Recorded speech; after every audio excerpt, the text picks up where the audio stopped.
গার্মেন্টসের শার্ট অর্থাৎ রেডিমেড শার্টগুলো আপনার পকেট জন্য না থাকে তাহলে পকেটটা কীভাবে লাগাবেন, তো আজকের এই ভিডিওতে দেখাবো কীভাবে পকেটটা লাগাতে হয়।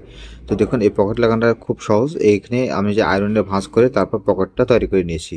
নেওয়ার পর যে বাড়তি সিটগুলো আছে সেগুলো আপনার এইভাবে কেটে নেবেন। তো যারা নতুন কাজগুলো শিখতেছেন তারা এই ভিডিওটি একটু ফলো করুন, দেখুন আশা করি কাজগুলো শিখতে পারবেন। তো এখানে দেখুন এখান থেকে আগে একটা বরাবর একটা সেলাই দিয়ে নেব, যেটা আটকানো অংশটুকু, ঠিক আছে, যেন আটকানো রাখা যায়। তারপর এটা সেলাই করানোর পর দেখুন আপনাদেরকে পকেটটা লাগানো দেখাচ্ছি। তো এখান থেকে দেখুন এই যে চকে যে দাগটা দেওয়া আছে, তো এখান থেকে আপনারা এই পকেটের মাপ অনুযায়ী যতটুকু আপনার নিচের দিকে রাখবেন, ঠিক আছে। এখানে ছোটদের এই জন্য আপনার 8 ইঞ্চি দিয়েছি। তারপর এই যে এই সাইডের দিকে চকের দাগ দিয়েছি, তাদের সমান করার জন্য পকেটটা বসানো যায়।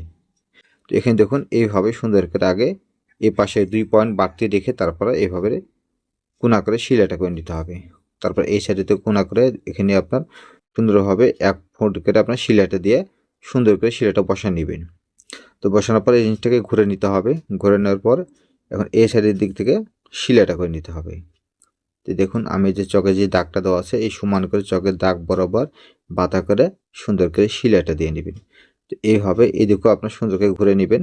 যখন আপনার এই কোনাটা যখন সেলাইটা করবেন তখন কোনাটা যেন ভালোভাবে সেলাই যেন হয়। এখন এই কোনাটা সুন্দরভাবে এখানে সেলাইটা করবেন। তো এই কোনাটা যখন সেলাই করা হয়ে যাবে তখন এই পাশের দিকেও আবার সেমভাবে আপনার পাতা করে সেলাইটা দিয়ে নেবেন। তো প্রতিটি সাইডে কোনাগুলো সুন্দরভাবে সেলাই দেওয়ার চেষ্টা করবেন। তো দেখুন এদিকেও সেলাইটা দিয়ে নিয়েছি। এরপর এই যে সেটাকে ঘুরে নেবেন, নেওয়ার পর এখান থেকে আপনার বরাবর সেলাইটা দিয়ে নেবেন। তো যেখানে চকে যে দাগটা দেওয়া আছে সমান করে নিয়েছি, নেওয়ার পর এভাবে সেলাইটা করে নিতে হবে।